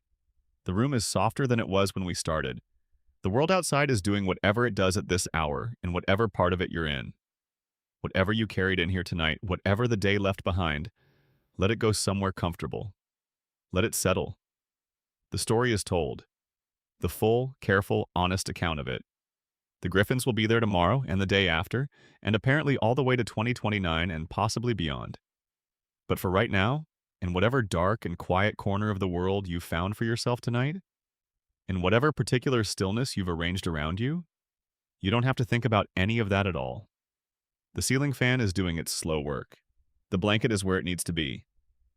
The voice is slowing down, but winding toward its natural end the way these things do when they've said what they came to say and don't have anything left to add. You don't need anything more from tonight. This was enough. The story was told carefully and completely, and now it belongs to the quiet. Just rest. You've earned it. Thanks for being here. If this was your kind of thing, a comment below with where in the world you're settling in tonight would genuinely make my day. I love knowing it's 2 in the morning in Manchester, or 8 in the evening in Melbourne, or a Sunday afternoon in Montreal, and someone is letting this wash over them while they close their eyes. A subscription is completely free, and it keeps these long, careful, quiet explorations going. Share it with someone who grew up on this show, or someone who loves television history deeply, or someone who just needs a voice in the dark that talks about things slowly and at length without rushing toward a conclusion. But more than any of that, I hope tonight is easy. I hope the sleep comes quickly and stays long. I hope something in here gave you something worth carrying gently into tomorrow. See you on the next one.